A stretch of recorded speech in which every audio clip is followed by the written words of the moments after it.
রাস্তার পাশে এই বিড়ালটা ছবি তোলার সময় একটা গাড়ি এসে বিড়ালটা ধাক্কা মেরে দেয়। আরে এ কি, বিড়ালটা তো অ্যাক্সিডেন্ট করলো। হায় হায়, এটা তো মনে হয় মরে গিয়েছে। আমি একটা কাজ করি, এই বিড়ালের শরীরে পাথর বেঁধে ওকে সাগরের ভেতর ফেলা দিয়ে চলে যাই।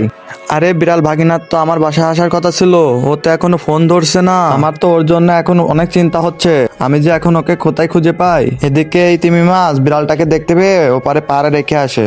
আরে ওই তো দেখা যায় আমার ভাগিনা। এ কি ভাগিনা, তোর এই অবস্থা কি করে হলো? চল তোকে বাসায় নিয়ে যাই। বাঘ মামা, এই যে শুকুরের বাচ্চা আমাকে গাড়ি দিয়ে অ্যাক্সিডেন্ট করে দিয়েছিল, তুমি ওকে গিয়ে শেষ করে দাও। দাঁড়াও ভাগিনা, আমি এখনই যাচ্ছি। এই শুকুরের বাচ্চা দাঁড়া, তুই আমার ভাগিনাকে অ্যাক্সিডেন্ট করেছিলি, আজকে তোকে মেরে শেষ করে দিব। ওরে শুকর, তুই আমার অ্যাক্সিডেন্ট করেছিস না, আজকে তুই আমার হাতে বন্দি।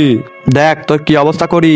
এরপরে কি হলো তা দেখার আগে তোমরা যারা এই ছবিটি পছন্দ করো না তাদের লাইক সাবস্ক্রাইব করার দরকার নেই, আর যারা পছন্দ করো তারা লাইক এবং সাবস্ক্রাইব করে আল্লাহর নামটি কমেন্টে লিখে যাও। দাঁড়া, তো শরীরে লাল রং করে দি, তারপর চামড়া দিয়ে আমাদের দুজনের জন্য দুইটা জামা বানাবো।